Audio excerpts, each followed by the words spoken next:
विद्यार्थी के लिए प्रेरणादायक कहानी। राजस्थान के एक छोटे से गांव में एक राम सिंह नाम का एक व्यक्ति रहता था। राम सिंह बहुत ही गरीब परिवार से था।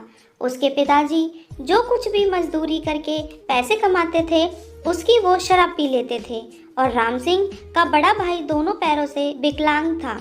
घर की ऐसी स्थिति थी कि कभी रोटी मिल जाती थी तो कभी नहीं मिलती थी, इसलिए राम सिंह का बचपन बड़े ही संघर्षों के बीच बीता था। राम सिंह सीमेंट के खाली कट्टे के बने हुए थैले में किताब डालकर फटे पुराने कपड़े पहनकर नंगे पैरों स्कूल जाता था। राजस्थान की तपती हुई जमीन की रेत में राम सिंह नंगे पैर जाता था, इसलिए पैरों में छाले तक पड़ जाते थे। राम सिंह के घर की आर्थिक व्यवस्था बहुत बुरी तरह से बिगड़ चुकी थी। जब वह 9वीं और 10वीं कक्षा में आया तो स्कूल से आकर आइसक्रीम बेचता था या सब्जी बेचता था या कुछ और करता था, तब जाकर अपनी पढ़ाई का खर्चा चलाता था। कुछ दिन बाद राम सिंह के परिवार में सबसे पहले उसकी दादी ने आत्महत्या कर ली और उसके बाद उसके चाचा ने आत्महत्या कर ली और उसके बाद उसके दूसरे चाचा ने भी आत्महत्या कर ली। परिवार में कई सालों तक शोक सा छा गया, लेकिन इतनी भयंकर परिस्थितियों को झेलते हुए भी राम सिंह का लक्ष्य डगमग नहीं हुआ। वह एक बहुत बड़ा सरकारी अफसर बनना चाहता था। दोस्तों, आप यह बात तो जानते ही होंगे कि जिस घर में 3-3 लोग सुसाइड कर लें तो पूरे घर की हालत कैसी हो जाती है। इसलिए राम सिंह के घर में कई सालों तक निराशा का माहौल रहा। अब तो राम सिंह के पिताजी भी उससे कहने लगे कि तू पढ़ाई छोड़ दे और कुछ काम कर ले जिससे कुछ पैसे की व्यवस्था हो जाए और घर का खर्चा चल सके। लेकिन राम सिंह मन में सोचता था कि मैं अच्छे से पढ़ाई करूंगा और एक बड़ा अधिकारी बनूंगा। जो उसके पिताजी उसको गाली भी बहुत देते थे, लेकिन उसका मन टस से मस नहीं होता था। गर्मियों की छुट्टी में जब सभी स्कूल के बच्चे अपने नानी नाना या अन्य कहीं तीर्थ स्थल पर घूमने जाते थे तो उन छुट्टियों में राम सिंह एक कपड़े की फैक्ट्री में सुबह 8 से रात के 11 बजे तक बहुत काम करता था या किसी ढाबे पर खाना बनाता था। इतनी सारी मुसीबत का सामना करते हुए भी उसने कभी अपने मुकाम से हार नहीं मानी और आगे बढ़ता रहा। कुछ दिन बीत जाने के बाद उसका जो बड़ा भाई विकलांग था वही भी बीमारी होने के कारण मर गया। अब तो राम सिंह बहुत घबराया हुआ था। कह रहा था कि मैं अपने मुकाम तक कैसे पहुंचूंगा। कहीं ऐसा ना हो कि मुझे पूरी जिंदगी कपड़े की फैक्ट्री या ढाबे पर खाना बनाना पड़े, और सोचने लगा कि मैं भी आत्महत्या कर लूंगा।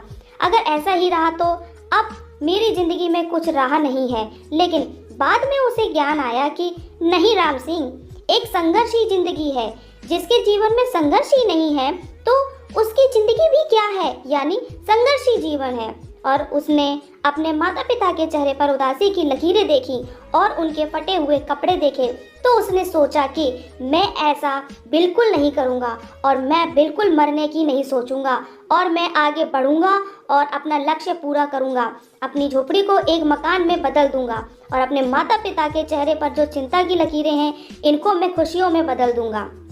लेकिन आज नहीं तो कल बदल जरूर दूंगा और मैं बदल कर ही रहूंगा। अब तो राम सिंह यह दृढ़ संकल्प करके आगे बढ़ने लगा और सरकारी नौकरी में फॉर्म भरने लगा, लेकिन उसे लगातार निराशा ही हाथ लग रही थी। लेकिन फिर भी वह आगे बढ़ता रहा। उसने लगातार 24 सरकारी नौकरी की परीक्षाएं दी, लेकिन वह फेल ही होता रहा। अब उसका मन कुछ घबरा गया था, पता नहीं अब क्या होगा। अब उसके दोस्त, रिश्तेदार एवं गांव वाले सभी कहने लगे कि राम सिंह, सरकारी नौकरी तेरी किस्मत में नहीं है, अब तू कोई काम कर ले जिससे तेरे घर का खर्चा चल सके। ऐसा सुनकर उसके मन में एक ही ख्याल आता था कि रेलवे स्टेशन पर चाय बेचने वाले नरेंद्र मोदी एक प्रधानमंत्री बन सकते हैं, एक छप्पर वाले घर में रहने वाले रामनाथ कोविंद देश के राष्ट्रपति बन सकते हैं, एवं अखबार के बंडल उठाने वाले अब्दुल कलाम एक राष्ट्रपति बन सकते हैं, एवं जिनके माँ बाप का बचपन में कत्ल हो गया हो ऐसे मिल्खा सिंह जब देश के लिए कॉमनवेल्थ गेम्स में गोल्ड मेडल जीत सकते हैं तो मैं क्यों नहीं बन सकता। मैं भी बनकर दिखाऊंगा, मैं भी कर सकता हूँ। राम सिंह दोबारा दृढ़ संकल्प बनाकर कठिन परिश्रम करने लगा और दिन रात पढ़ने लगा। अगली बार अधीनस्थ सेवा चयन बोर्ड ने ग्राम विकास अधिकारी पद की नौकरी निकाली। राम सिंह ने इसमें फॉर्म भर दिया और उसने पिछले परीक्षाओं में कमी रही उसको दूर करके इस बार कठोर मेहनत की और परीक्षा दी। जब कुछ महीनों बाद इसका रिजल्ट आया तो हर बार राम सिंह को हार हराती थी, लेकिन इस बार राम सिंह ने हार को ही हरा दिया और उस न्यूज़ परीक्षा को पास कर लिया। और ग्राम विकास अधिकारी के पद पर उसका चयन हो गया। दोस्तों, इतनी सारी भयंकर परेशानी को झेलते हुए भी राम सिंह अपने मुकाम तक आखिर पहुंच ही गया। तभी तो किसी ने कहा है कि लक्ष्य कोई बड़ा नहीं, मिला उसे जो डरा नहीं। दोस्तों, अपने अंदर जोश रखिए, हौसला रखिए, जुनून रखिए और देखना एक दिन जीत आपकी ही होगी। ऑल द बेस्ट दोस्तों। मुझे उम्मीद है कि आपको ये कहानी अच्छी लगी होगी और आपने इससे कुछ सीखा भी होगा। अगर अच्छी लगी हो तो मेरे चैनल को लाइक, सब्सक्राइब और शेयर करना ना भूलें। धन्यवाद।